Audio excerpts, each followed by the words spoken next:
Halo semuanya, hari ini kita akan membahas tentang ESG.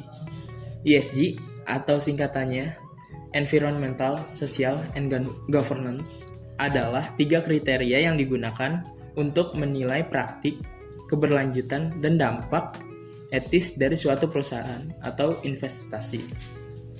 Secara lebih rinci, ESG mencakup dari kata environmental atau lingkungan, fokus pada bagaimana perusahaan dengan lingkungan termasuk penggunaan energi, pengelolaan limbah, emisi, dan konservasi sumber daya. Sosial, dari kata sosial yang mencakup hubungan perusahaan dengan masyarakat dan pemangku kepentingan seperti hak asasi manusia, kondisi kerja, keragaman, dan keterlibatan masyarakat. Dan yang terakhir adalah governance atau tata kelola. Menilai praktik perusahaan dalam hal kepemimpinan, audit, kontrol, internal, dan hak pemegang saham. Dengan kata lain, ESG membantu investor dan pemangku kepentingan lainnya untuk menilai risiko dan peluang non-keuangan terkait keberlanjutan dan dampak sosial suatu perusahaan. Di sini, pada pertemuan kali ini, saya bersama dengan Saya Raka Maulana Pratama, seorang mahasiswa dari SWINS, Swadaya Institute Business and Communication.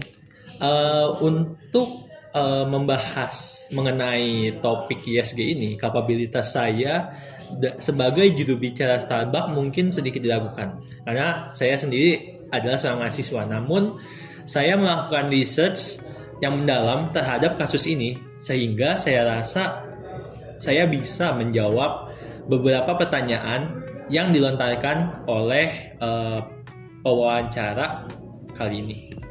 Baik Raka, sebagai mahasiswa, kamu tahu persis dong perusahaan Starbucks. Perusahaan Starbucks mengklaim sebagai pelopor ESG. Namun, investigasi independen menemukan bahwa inovasi tutup tanpa sedotan ternyata lebih banyak plastik daripada kombinasi tutup sedotan sebelumnya.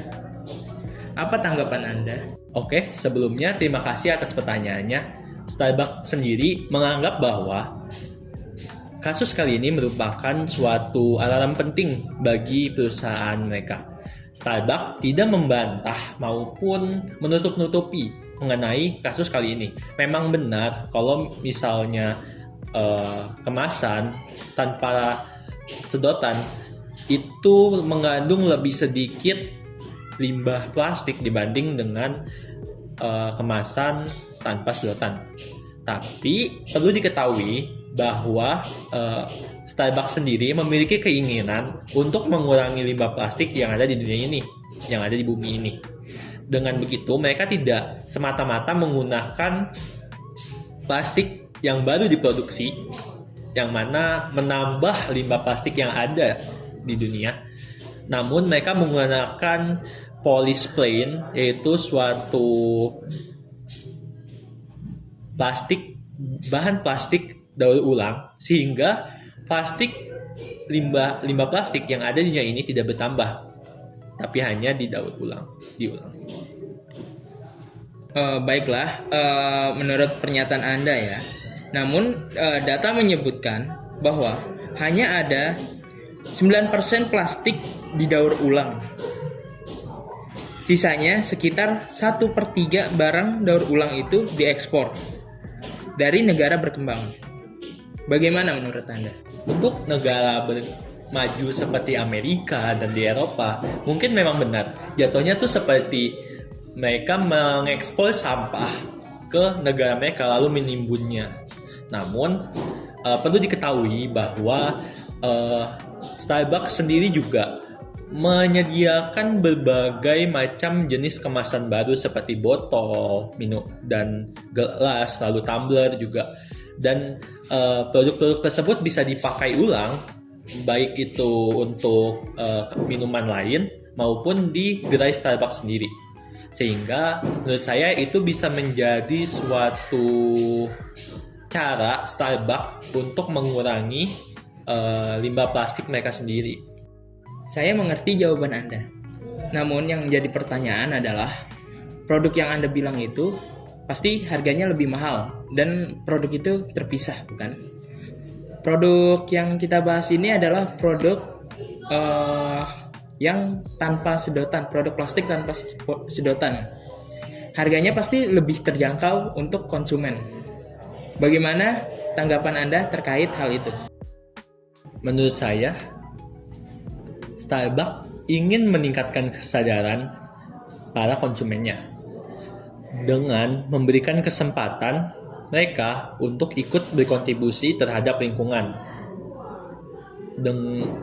Salah satu cara Starbucks untuk mencapai hal itu selain dari memberikan tumbler yang jatuhnya lebih ramah lingkungan dibanding dengan produk kemasan tanpa sedotan yang mana itu berasal dari plastik.